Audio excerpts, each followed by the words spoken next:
I'm starting to realize that there is a lot of darkness in this woman. Did you ever use the term TV as code for the murder in any context? No. How much is Wendi paying you? And I'm like, seriously? Do you remember saying, if somebody tried to kill my ex-husband, they should be prosecuted to the full extent of the law? Yes. I think I'm starting to figure out what's happening here.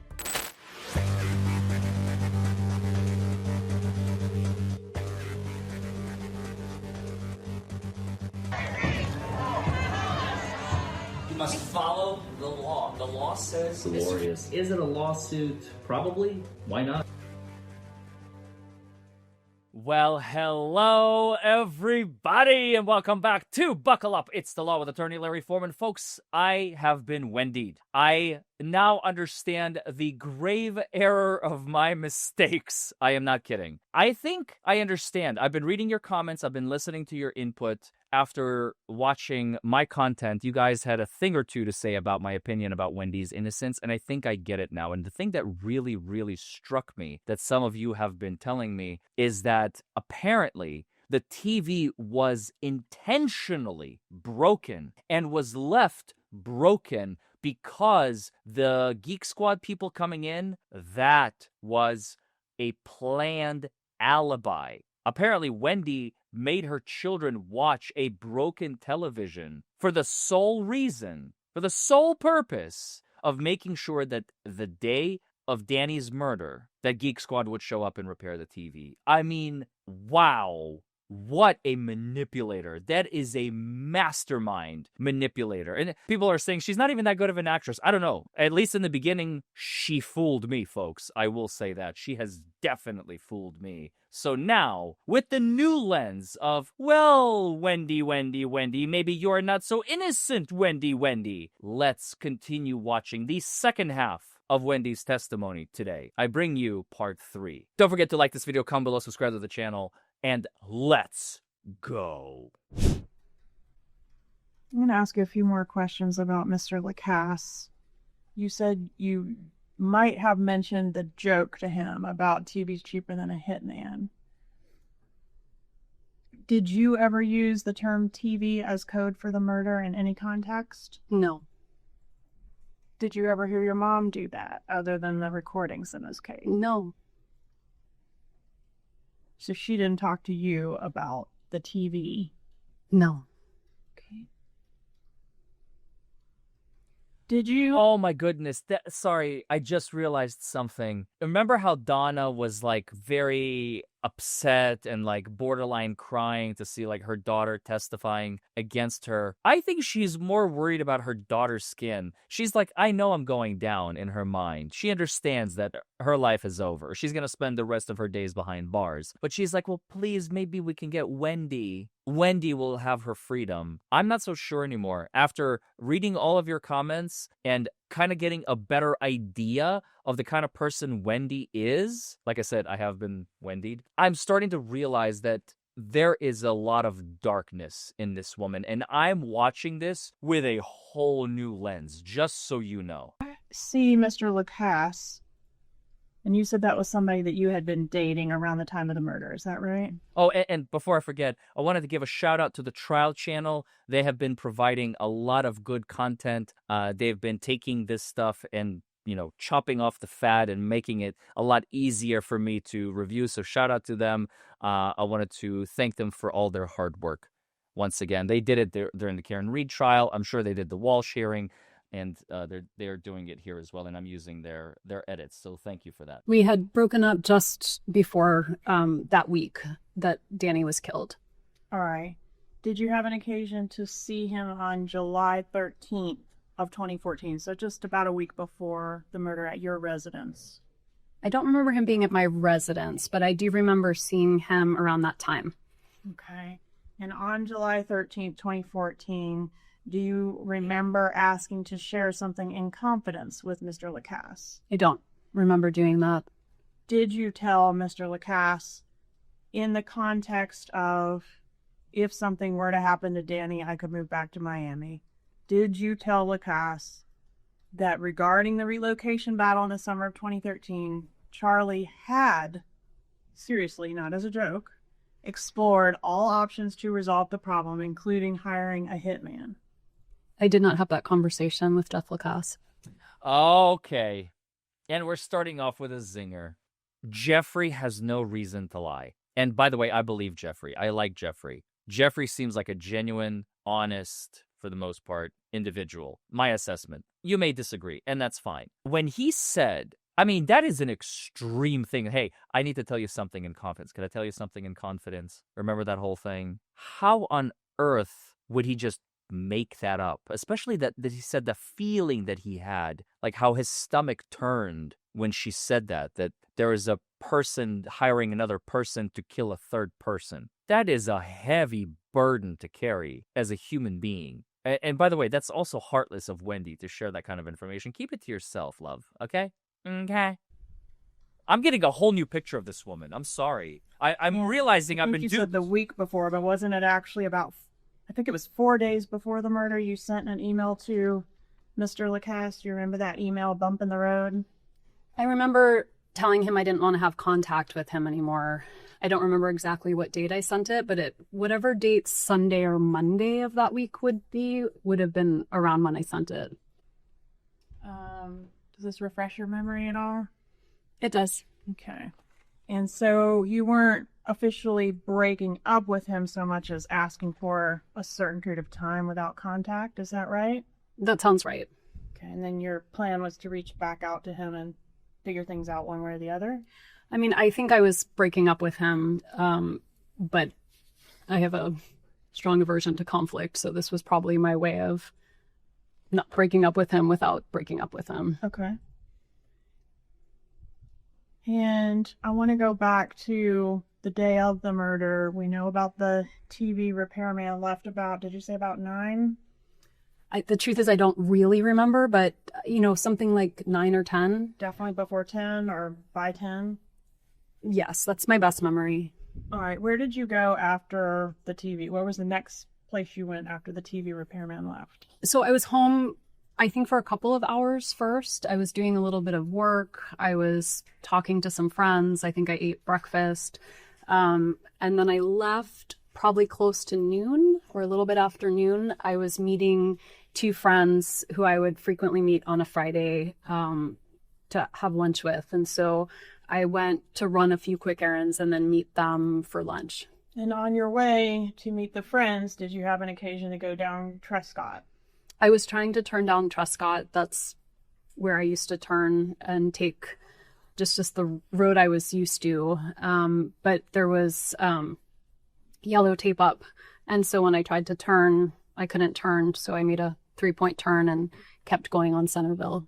And so you encountered a police roadblock at that location? Yes. Okay, I couldn't go any further because there was a police car and some yellow tape, right?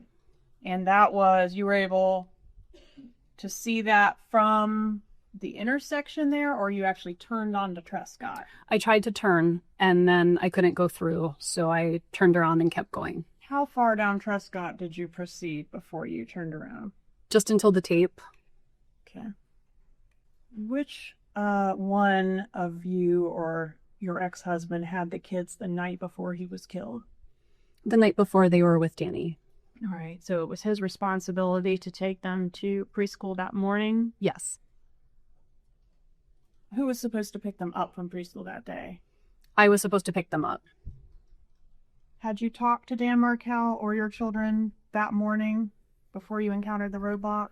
I hadn't talked to the boys because I wouldn't have talked to them, they didn't have cell phones, they were little. So I only would have spoken to them if I had gone to the preschool and seen them, but I didn't do that. So I hadn't talked to the boys.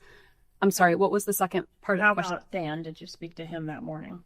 We didn't. We had plans to talk. We had traded some text messages and emails, and then I called him and he didn't pick up, and that was the last contact. Did you attempt to call Dan Markel when you encountered the roadblock?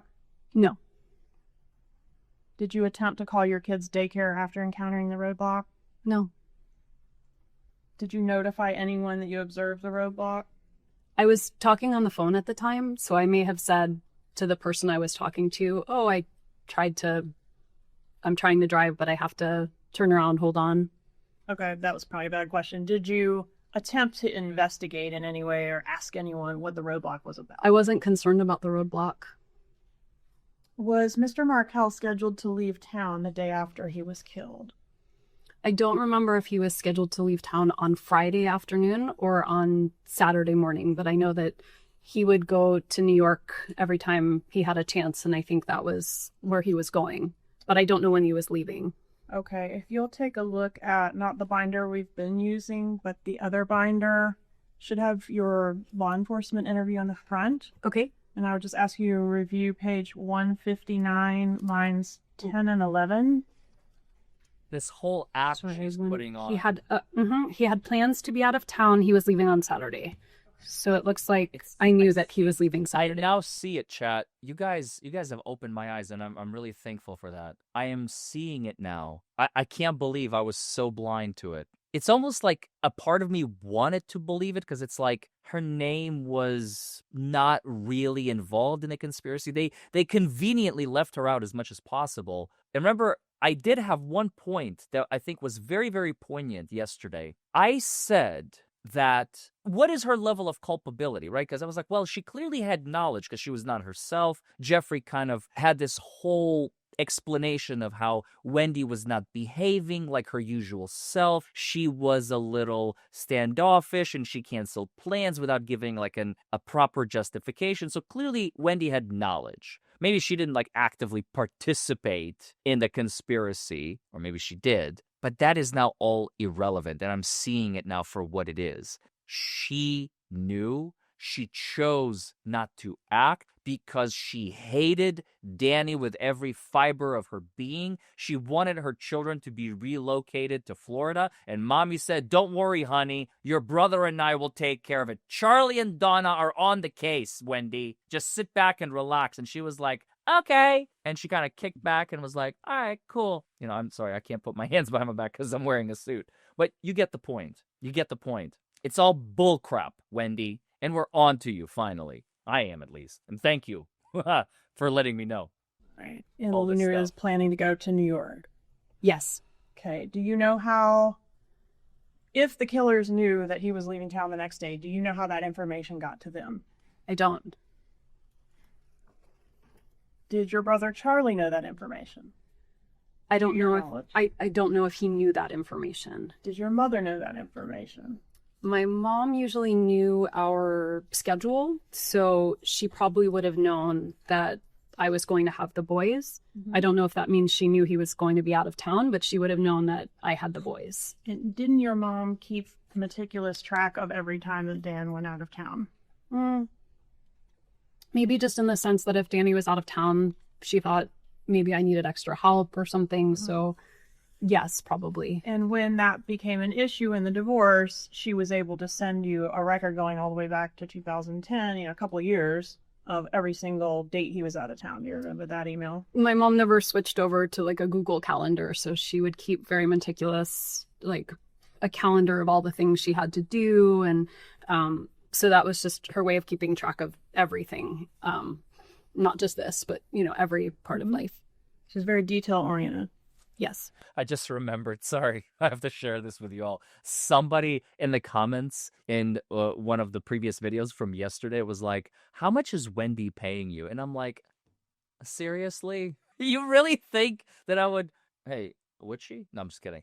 But seriously, on this channel, folks, I speak my opinion, okay? I just wanted you guys to know.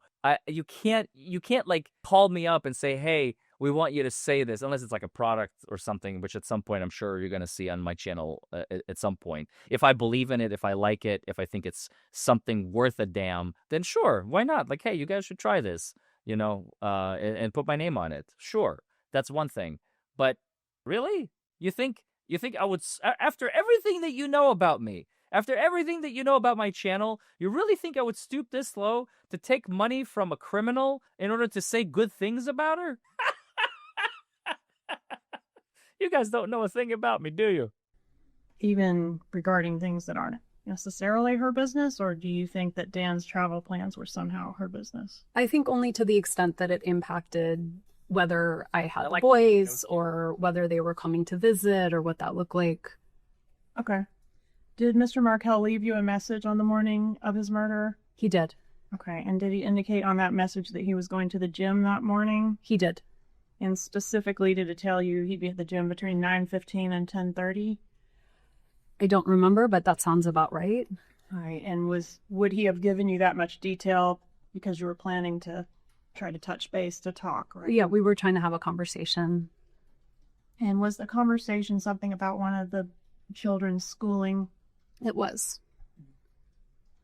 Did you talk to your brother Charlie on the morning of the murder? I did.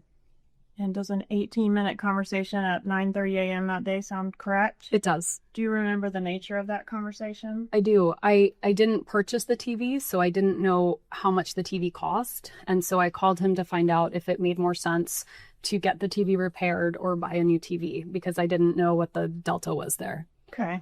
Can you tell the jury one way or the other for sure whether you mentioned Dan Markel's travel plans to Charlie during that 18-minute phone call? I can't say for sure, but I don't see why I would have brought it up. Did you have WhatsApp on your phone at that time? I did. What is WhatsApp? WhatsApp is it's a phone service. It's an app that I use when I talk to people who live in other countries. So it's become very popular. I think I had it at the time. I know I certainly have it now. But it's a device to send messages. During the time frame that we're talking about, which is around the time of the murder, did you communicate with any of your family members through WhatsApp? I don't remember using WhatsApp unless they were traveling internationally, because it's a way of making free calls or free texts when at that time making long distance calls on a regular phone would have been very expensive. Did you ever communicate with Catherine Magbanua through WhatsApp? I don't remember ever texting her on any platform. Okay, nope. See, right there. I don't believe her now. I don't remember ever no. I have never communicated with Katie Magbanua via WhatsApp. Should have been the answer. Anything other than I have never, because then she could get called out by the prosecution immediately. Yes, you have, and we have the records. But if you're going to say, I don't remember ever having communicated with, that means you did. Did you have any other encrypted platforms on your phone at that time? At that time, I don't think so. I don't know what existed at that time. Okay. So after you turned around and did not proceed... Just so you understand again why I'm so angry is because I have been duped. I feel like I've been lied to. I have been lied to. Just like this jury is being lied to in this very moment by Wendi, or at the time that she testified, obviously. Nobody likes being lied to. Nobody likes feeling duped, and that is why I'm so angry. So let's keep watching. Trescott, you went, I think, to the liquor store. Can you tell us about that? Sure. I was invited to a Stock the Bar party for that night for a friend's daughter. And so they asked for a specific type of bourbon. I'm not a bourbon drinker, so I went to the liquor store and I showed them the invitation, which was shaped like the kind of bourbon they wanted us to buy, and asked if they had that. And they did, and I bought it. All right. And that type of bourbon was Bullet bourbon? That's right. And do you recall the time of that purchase? I don't, but I see a receipt here at 12:49. Okay. And does that fit with your memory? You left the house around, I think you said, afternoon, proceeded to the scene, encountered the tape, and then went to the liquor store, right? I proceeded to drive to the liquor store. I saw tape and turned around. Mm-hmm. And then I bought the bourbon that they asked for at 12:49, and then I may have gotten gas after that, and then I drove to lunch. And lunch was where law enforcement came in and encountered you? That's right. Okay, and that was where you were having lunch with a couple friends? That's right. Did you relocate to South Florida after Mr. Markel's death? In terms of relocation, I did leave Tallahassee after the funeral, but I took a weekender for both the boys and me and thought I would be back pretty quickly. Did you come back? I did come back a few times, but just to get things though, right? Not really to get things. I came back a couple of times to give a talk or to do some work, but okay. What I'm interested in is, where were you living after the murder? I wasn't living in Tallahassee.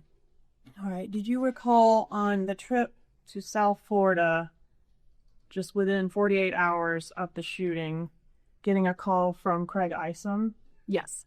Okay, and what happened with that call? I talked to him for a while. He mentioned that he might want to have DNA samples of the kids. We were already halfway down. We'd been in the car for about 4 hours with the boys. Who's And the we in that sentence? I was with my parents Okay. and the kids. Yep.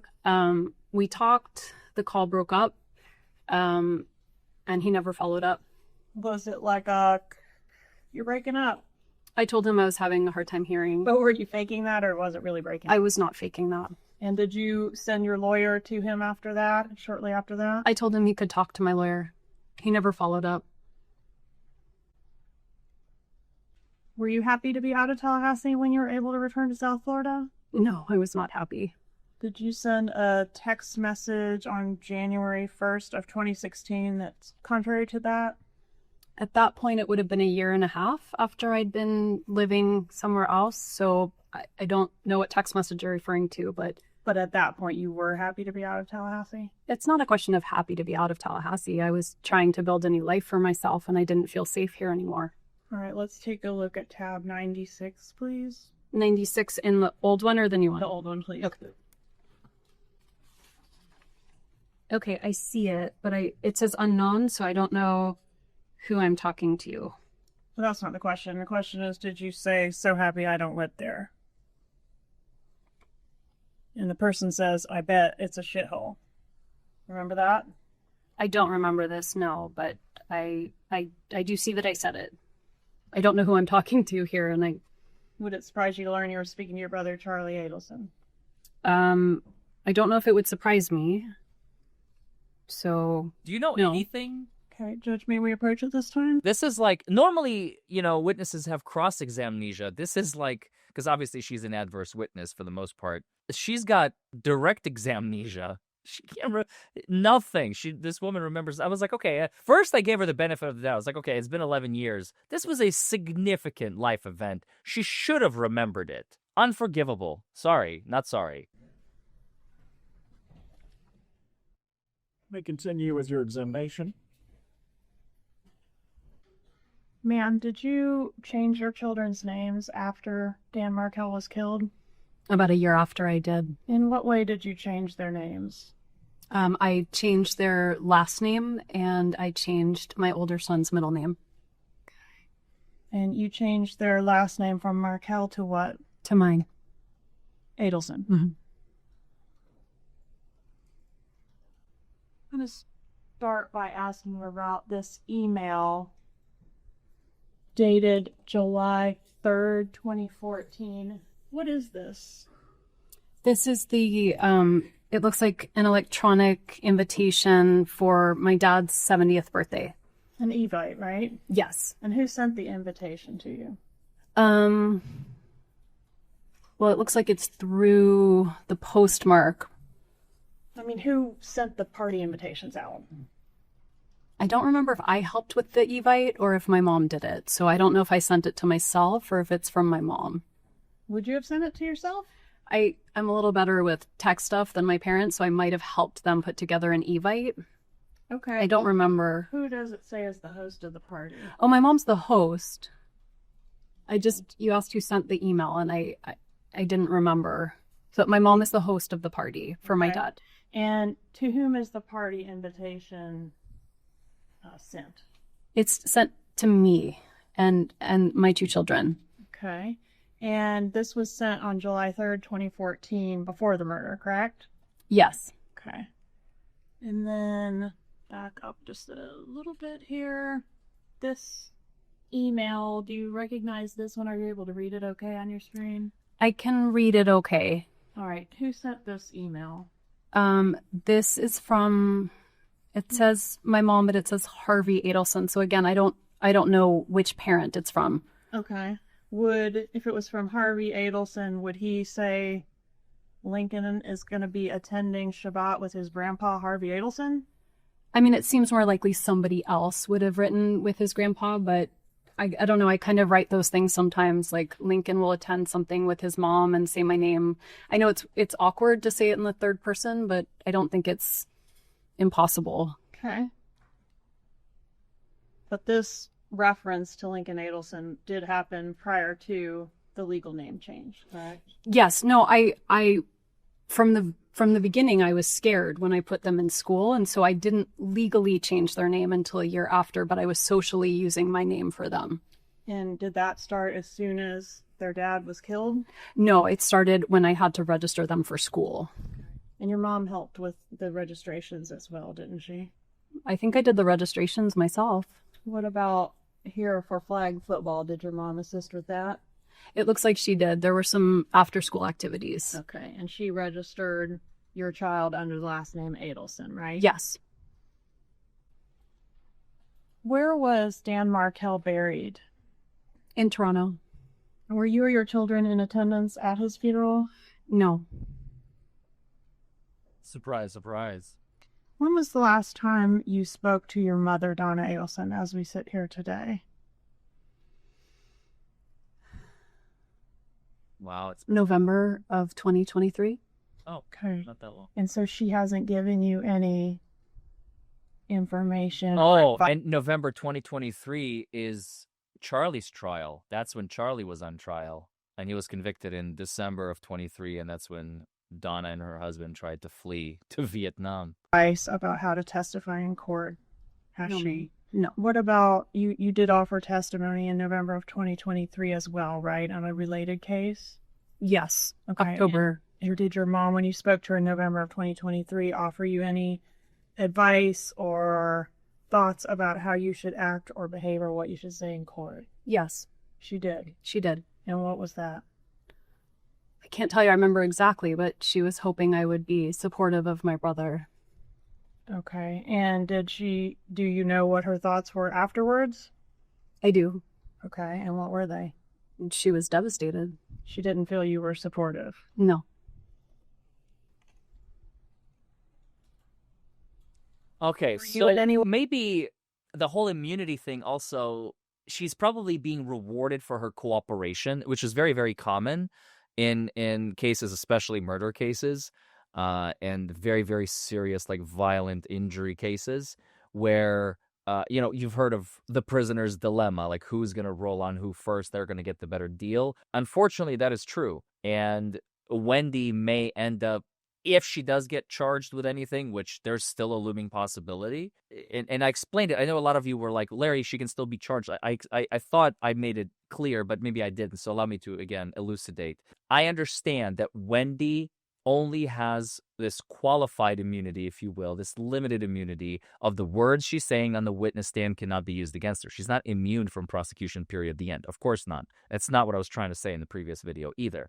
What I was trying to say is that maybe they are more interested in her testimony to take down, again, the bigger fish, Charlie, who's now incarcerated, Donna, who will soon be incarcerated and convicted, and Charlie has been convicted. Obviously, the killers are behind bars. And Wendi, I don't know.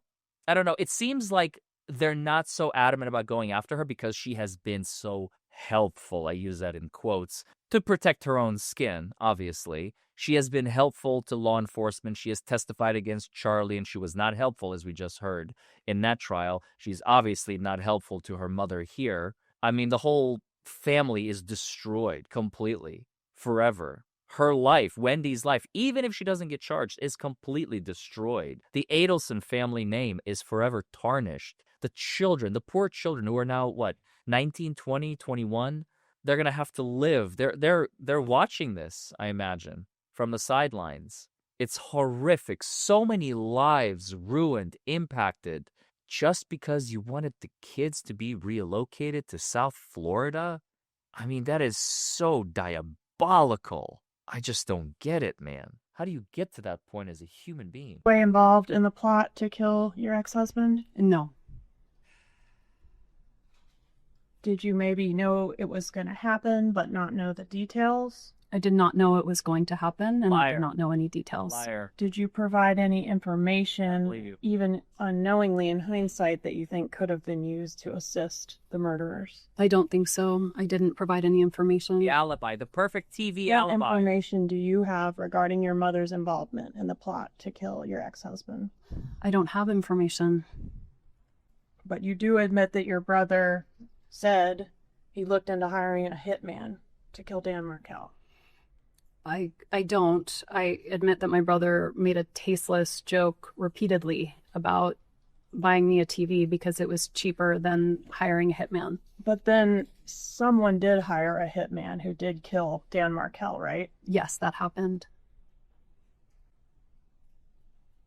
It was part of the plot to kill your ex for you to have plausible deniability or to know very little about it. I was not involved in any plot to kill Danny. Were you shielded from the plot because, I don't know, you couldn't be trusted to keep a secret? I was not involved in any plot to kill Danny. Then why did your behavior change as the murder was looming and imminent? Why are the people in my chat informing me that for days, even nay, weeks leading up to the murder, which was originally planned in June of 2014, you intentionally did not fix the TV because you needed the repairman to be there as your alibi the day of the murder? Huh? Yeah.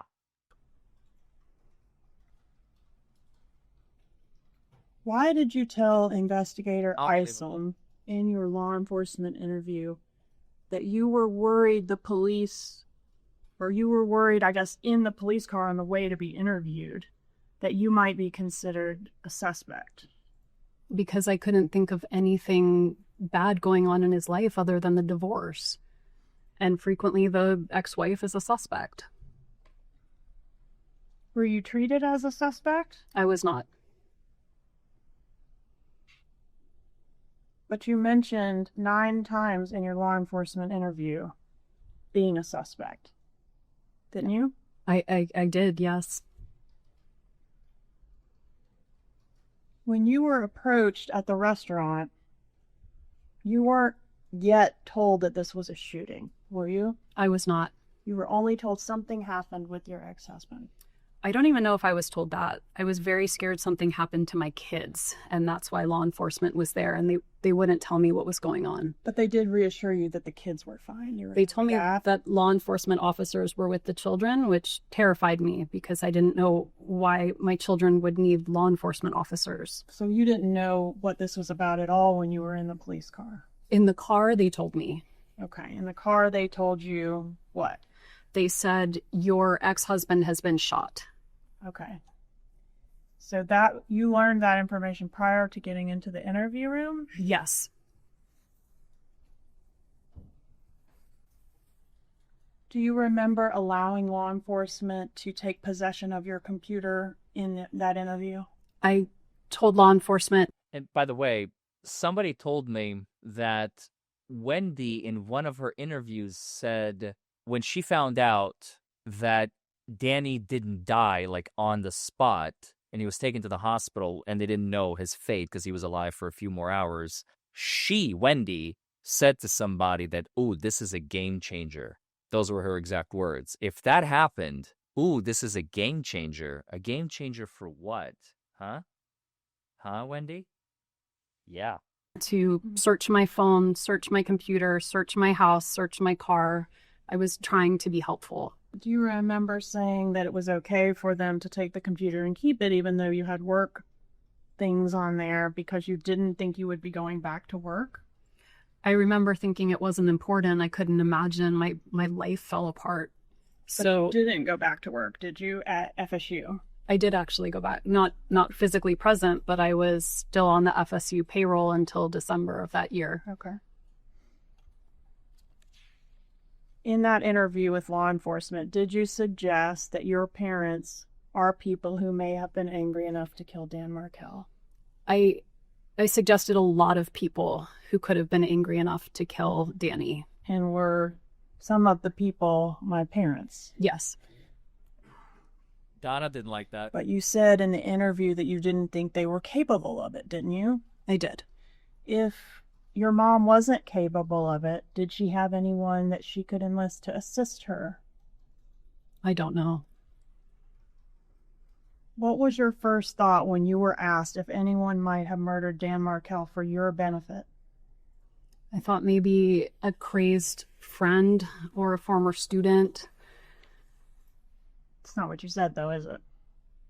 I don't remember exactly what I said first. You said Charlie, right? If that's what I said, then you have it there, but I don't remember who I listed first. Okay, can you at least tell the jury you definitely did say Charlie as one of those people? I did. Do you remember saying, if somebody tried to kill my ex-husband, they should be prosecuted to the full extent of the law? Yes. And Isom says, regardless of who it is, and do you recall your answer? I do recall my answer. What was that? I think I was hoping it wasn't anyone in my family, and so that idea that it was someone in my family gave me pause. All right, but that wasn't your answer, was it? I don't remember word for word what I said, but that was my sentiment at the time. Was your answer for court and counsel, this is a law enforcement interview, page 122, lines 7 through 12. If somebody tried to kill my ex-husband, they should be prosecuted to the full extent of the law. Question, regardless of who it is. Answer, I mean, it would be different if I thought it were my brother. Did you call your mom from the interview room at Tallahassee Police Department? I did. And did she answer the phone? She did. When she answered, did she advise you that your dad was in the shower? I don't remember whether my dad was in the shower. You asked her to sit down. Do you remember that? I do. All right. And by asking her to sit down, would that signify to her that this was going to be something serious you were going to reveal or say? I was concerned about her age and if she were standing that she could, hurt herself if she fell down. Okay. And do you recall that she at that point asked if she could put you on speakerphone? I don't remember, but that sounds plausible. What was the purpose of putting the phone on speaker, if you know? I would be guessing, but so my dad could hear too? But was it Dad in the shower, or you don't remember that part? I don't remember if my dad was in the shower. Was anyone else there, to your knowledge? I don't think so. Was Charlie there, to your knowledge? I don't think so. Did you ask your mom in that telephone conversation to tell Charlie what was going on? I think I did. I didn't want to make any more phone calls. And your mom took the news pretty well, didn't she, this phone call? I wouldn't say she took the news well. I think she was upset. Did you say something different in your law enforcement interview after you got off the phone with her? I don't think I did. I don't think I said something like that. Didn't you say, page 265, line 5 through 6, quote, my mom handled that pretty well? I may have said that. I can check it. Can you tell me the line again? Yes, ma'am. Page 265, line 5 and 6. Yes, that's what I said. And then page 280, line 22 and 12. Oh, and another point I want to make. There was one comment I saw that was kind of interesting because I saw an image, a photo of Donna during the prosecution's opening from 10 years ago, 11 years ago, in like 2014 when she was in her 60s. And she looked great. I mean, she aged fantastically. I think I said that. And up until that point, and over the last 10 years, I said time has not been very kind to her. And somebody called me an ageist. Look, I am many things. Ageist is not one of them. I was simply calling out the fact that when you are part of a conspiracy to kill someone, time is not going to be kind to you.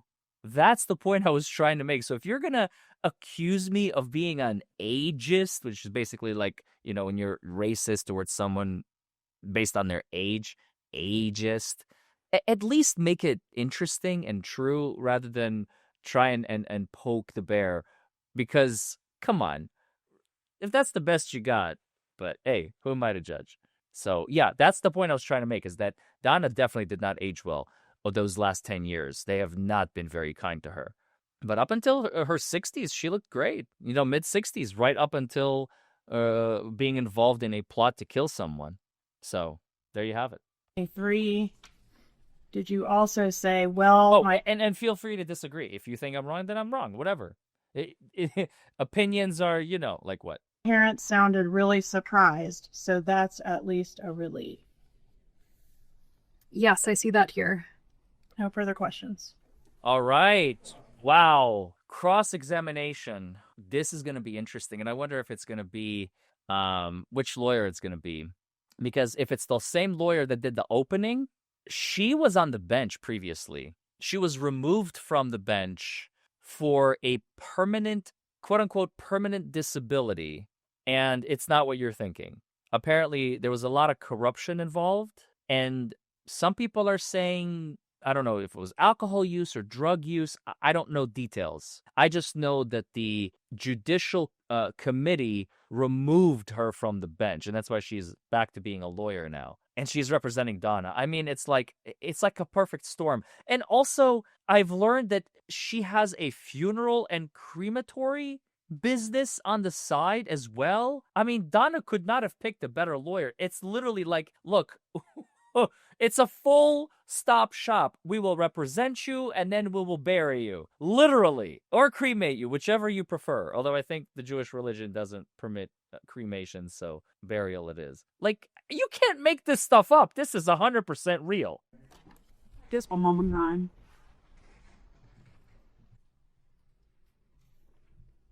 Good afternoon, ma'am. Good afternoon. It's her. I represent your mother in this case. You've never spoken to me about this case, correct? I have not. I guess the best place to start is where you left off. With respect to the comments that you made regarding your mother taking it well, when's the last time you listened to that call? I haven't listened to it. Listened to the call I had with my mom. I've never listened to it. Well, from the interview room, you've never listened to your interview? I have read the transcript of my interview, but I never listened to my interview. You don't recall the shock in your mother's voice when you told her what had happened? I do think she was shocked. You could hear that over the phone, correct? Yes.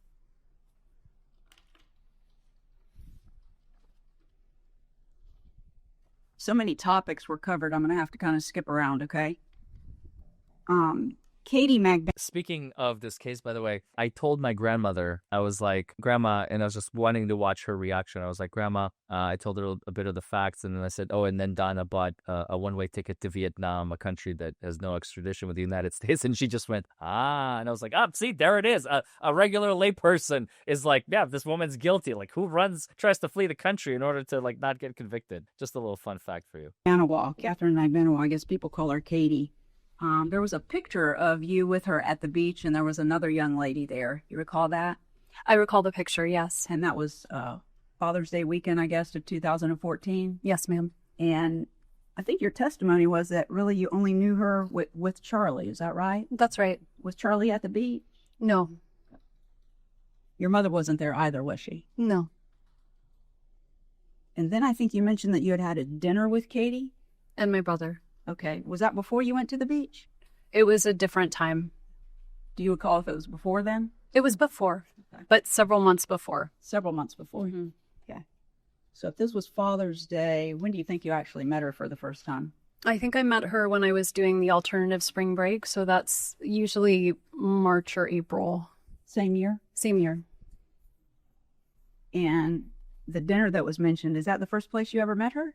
That's the first place I remember meeting her. And who all was there? It was my brother and Katie and Jeff and I. Jeff Lacasse. I'm sorry, how you pronounce it? Lacasse. Lacasse. Okay, so the four of you were there. Your mother was not there. No. You are representing Donna Adelson, and you can't pronounce Jeffrey Lacasse's name. See, I'm allowed to. I can say Adelson and get away with it. And yes, you get angry with me like, Larry, that's not how you pronounce it. And I know. And I try to correct it as quickly as I can. You know, what did I call Magbanua? Like, I sometimes I butcher names, but I have a YouTube channel. I'm acting in the capacity of a reporter / attorney mind, sharing this all with you. Her lawyer, Donna's lawyer, has zero right, zero justification to mispronounce a single name in this case. She is the lawyer in this case. Now, unless this truly is the first time she's ever hearing the name, fine. Jeffrey Lacasse has been a central figure for years, for over a decade, and you can't pronounce his name? This is going to be a long cross, isn't it? And I don't mean by time. I want you to, it's been 11 years, so a lot I'm sure has happened to you in the past 11 years. Is that fair to say? Yes. And your memory may not be as good as it was of things that happened back then, now that 11 years has passed. Is that fair to say? Yes. Okay. as best you can, I want you to take yourself out of the year 2025 and go back to the years somewhere like 2010 through 2014 when Mr. Markell was murdered, okay? Okay. In that time frame are going to be most of the questions that I ask you. Okay. All right. I think you testified you had a brother, Charlie, Yes. and you have a brother, Rob. Yes. So that was a 5-member family. Yes. Okay. And Rob's the oldest. Yes. Charlie is the middle, Yes. and you're the baby. Yes. Okay. And you grew up in a household where, was your mother working when you were younger? No, Okay. She stayed home with the kids. she did. And at some point, she went back into teaching, which is what she had done before she had her first child, correct? Yes. Okay. And she did that after you were in school. Is that right? Yes. Okay. And then you all went to school, grade school, high school. You grew up, right? Yes. Each one of you went off to college. Yes. Each one of you got a postgraduate degree. Yes. So you're an attorney. Yes. Charlie became a periodontist, Yes. which is someone who does surgery related to dentistry, correct? Yes. And then Rob's a doctor as well. Yes. And throughout the time that you all were going to college, your parents helped support you, Yes. every one of you. Yes. And you had a good childhood. I did. And your mom took good care of you all. Yes. She treated you well. Yes. Very kind, Yes. very loving, Yes. very caring towards her family and others. Why is Yes. any of this relevant? I think you once described her as being kind, empathetic, and very loving and sensitive person. Do you recall that? I don't recall that, but that sounds right. That she radiates positivity. Yes. She has a very loving and respectful and fun relationship with my dad. They are very much in love. Now it's been 54 years. It has. You said your mom was completely selfless. Yes. That's the opposite of selfish. It is. Means she's caring more about others than she does about herself. Yes, ma'am. And what she did was for others. Yes. Never doing anything for herself. Correct. She was invested in your lives. Yes. You, and both of your brothers. Yes. Okay. You were a close family. Yes. And would you say she was a good mother to you? Yes. Very good mother. And a very good grandmother as well. Yes. When you had your I feel first she child, wasn't. and you needed someone to help out, your mother came. She did. And she spent time there. Yes. And when the baby was crying in the middle of the night so that you could get some rest, she took care of the baby. She did. And she did that for both of your children. Yes. Fair to say that your mom has always been there for you when you needed her? Yes. For little things and big things. Yes. Where's she going with all this? Now, you said that you testified that you left Danny in September of 2012. You recall that? Yes. From September of 2012 until March of 2013, your mother actually spent quite a bit of time helping you with the boys in Tallahassee, correct? She did. Yes. She would go home and take care of things there, but she would return. Yes. So a substantial amount of each month, she was there assisting you with the children. Yes. While you were at work, she may take them to school. Is that correct, their daycare? I don't remember that one, whether I dropped them at school or my mom did, but it's certainly possible that she took them to school. She might have picked them up. Mm-hmm. Yes. She did some housework, cleaning up around the house. Yes. She bought groceries. Yes. She cooked. Yes. She cleaned. Yes. She was there for you because you had just left a marriage where you had a partner helping you, and now you were adjusting to being by yourself, correct? Yes. Now, at the time, this time period we're talking about, your mother lived in, where did you say, Coral Springs? Coral Springs. And where is that in relation to Miami?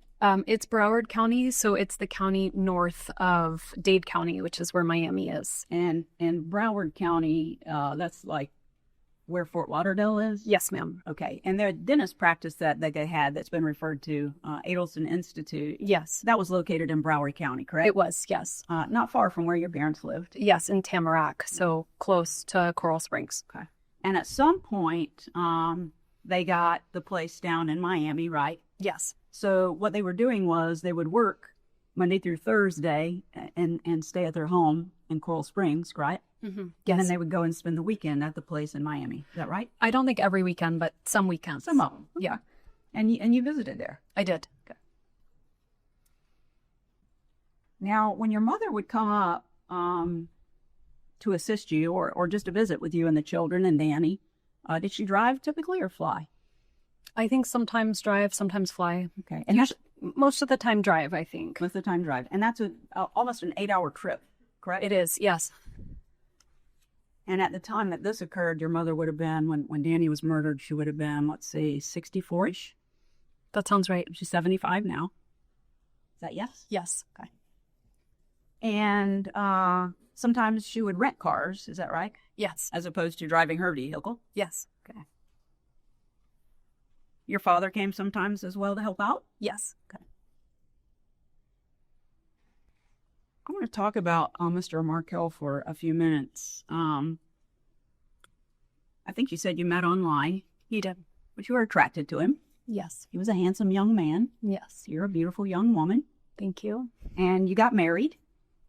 We did, yes. And there were times, I mean, we've heard about the divorce, but before the divorce, there were times where you had a happy marriage. Yes. And you all enjoyed spending time together. Yes. The two of you together and with your children. That's why Yes. people get And married, your lady. parents who would come up and spend time with you. Yes. And your parents actually took you and Danny on vacations, right? Yes. There was one trip where they took you out of the country and you went zip. Okay, I think I'm starting to figure out what is happening here. She's trying to say like all the because again, I have a feeling that she doesn't have a whole lot to go on during this cross-examination. So she's trying to like paint Donna as like this loving grandma who's great, and you had a great relationship, and this and that, and yada yada. I don't know how effective it is. At the end of the day, this is still a murder trial. Does Donna's lawyer know that? That's what I want to know, because the way in her opening statement, it was almost like a eulogy for Danny. Then it was an opening statement for Donna. You know what I mean? And I'm trying to figure out, like, what is her ultimate, like, game plan? Like, what is she trying to accomplish? I don't know. Let's keep going. Lining. Do you remember that? Yes, we went to Costa Rica. And after the zip lining is when you told them that you were pregnant, correct? Even Donna's I went getting frustrated Ziplining pregnant. Yes. Okay. You would agree with me that Danny, or emotional. I'm saying Danny because that's what people call him. I'm not trying to be disrespectful of him. He's No, I called him Danny. okay. You would agree that he was very intelligent. Yes, very. He had 2 degrees from Harvard, correct? Yes. Undergraduate and law school. Yes, ma'am. He did a lot of writing. Yes. And at the time that he was murdered, he was a tenured professor at the College of Law here at FSU, correct? Yes. And becoming tenured is not like an automatic thing. You have to work towards that, right? Yes, Takes a lot of time, it does. a lot of effort. Mm-hmm. He put in a lot of work to gain that status. Yes. And he traveled to go and speak at different places, right? Yes. And he was well respected by his colleagues. Yes, very. And after he had children, those became the love of his life, didn't they? Yes. And even after you separated, I think you would agree with me that Danny made a great deal of effort to get as much time with his children as he could. Is that fair? Yes, absolutely. Even when it was your time to have the children, he would go to their preschool and visit with them there. Yes. He wanted to talk to them on the phone when he didn't have them. Yes. And he wanted to Skype with them. Yes. Correct? Okay. And that, I'm sorry, I'm old, but that involved like a computer where you can see each other while you're talking. Is that right? I think now it's something you could do on the phone, but back then you needed a computer. Okay. And you assisted with that. I did. Not necessarily the schedule he wanted. I'm sorry? You didn't necessarily keep the schedule that Danny wanted for Skyping, right? I did try. You tried. Yes, But that was one of the things you two bickered about. it was. And during the time that you were with Danny, your mother was always kind to him, wasn't she? She was. Before you got married to him? Yes. While you were married to him? Yes. While you were separated? Yes. And after the divorce? Yes. And there's been a lot of testimony and a lot of pictures put up, lots of things highlighted about the ugly things that your mother said about Danny during the course of the separation, divorce, and the follow-up litigation, right? Yes. And you shared, as you've testified, some of the pleadings that were filed in your case. Yes. And some of the pleadings weren't very attractive towards you, were they? No. They described things that were derogatory toward you. Is that fair? Yes. And the communications that you had with Danny during the separation leading up to the divorce and some thereafter were pretty critical of you, weren't they? The communication on paper, which Right. was very different than the communication in person. Right. But the paperwork was critical. Yes. And you shared that with your mother. Yes. And some of the things that he said to you in writing, whether they were communications or in the pleadings, upset you. Yes. Some of it was very upsetting to you. Yes. And you shared it with your mother, and then she became upset. Yes. And she said bad words. Yes. She called him a lot of bad names. Yes. She said ugly things about him. Yes. But not one single time did she ever suggest in writing or to you personally that Danny deserved to be harmed, did she? Never. Never said he needed to be killed. Never. Never suggested any harm to him in any way. Never. And those things that she said to you in the emails, the communications I assume that you all thought were between yourselves, you never shared those with Danny, did you? No. And during the separation, during the time you're married, we've already established, but during the separation, if Danny needed help with the children, your mother assisted him, didn't you? He had called her and asked for help at various times, and she did. And after the divorce, the same thing, correct? He would call and ask for help, and she would help. I'm going to show you what has been entered into evidence as State's Exhibit 60, and I think they refer to it as JJ. Okay? And this would be it's going to fall if you don't pull that side. I'm sorry. No problem. I can't get this over for some reason. I can. But this has been referred to as the pleadings that are within your dissolution file. Okay. Okay? I'm going to leave that with you, okay? Okay. Could you just look at that document at JJ for you? Yes. You want me to just keep reading through it? Yes, please. I want you to familiarize yourself with it. Okay. Okay. Prior to you filing your petition for dissolution, do you want me to come and get that? No. It's okay. Okay. Prior to filing your petition for dissolution, what kind of experience did you have regarding divorce proceedings? I'm trying to understand the question. Yeah, So sure. prior to filing the dissolution of marriage, Yes. there weren't any divorce proceedings prior to filing. Well, I guess what I'm saying is because you're an attorney, were you familiar with family law? No, Had you participated in any helping anybody with their dissolution of marriage? I had not. Completely unfamiliar with the process. I was unfamiliar with the process. And that pleading that's before you, are you back on the front page of that? I can get back to the front page. I'm on the front page. Okay. And could you read for the jury what the title of that pleading is?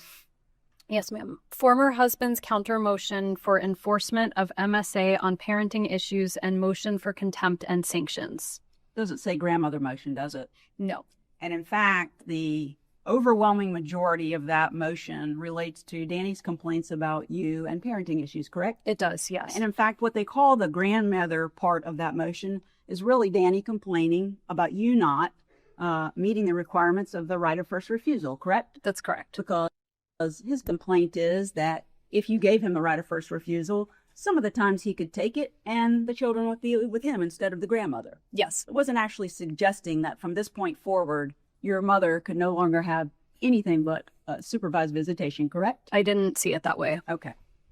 All right, I think this is a good place to stop, and we're going to conclude this video with the cross-examination, and I imagine there's probably going to be a brief, or maybe not so brief, redirect by the prosecution when the defense is done. Folks, so far I am not impressed, but it is only the beginning. We've only gone through about maybe 7, 8, 10 minutes of cross-examination. But again, remember the most important precept of cross and opening. You got to start strong. You got to finish strong as well, but you got to start strong. And this woman is incapable of asking questions that are going to captivate our attention. I mean, you saw me. I wasn't rolling my eyes because I'm trying to be dramatic for you guys in the camera. It's just how I feel. It's how it's making me feel. And if it's making me feel icky, I'm going to tell you that it makes me feel icky. I'm going to share my feelings with you all. That's the whole purpose of this making these videos. One of my favorite comments that I get from time to time is, "You talk too much. Let us watch the trial." I'm like, listen, you want to watch the trial without my stupid commentary? Go to the trial channel. The trial channel has the entirety of this testimony, and you won't hear a peep from me. The reason you come to this channel is so that you can hear my impressions as a professional, as an attorney, as a litigator, as a trial lawyer. That's why you come here. So, folks, I wanted to thank you all for watching. I love every single one of you, and I will see you all in the next video. Bye, everybody.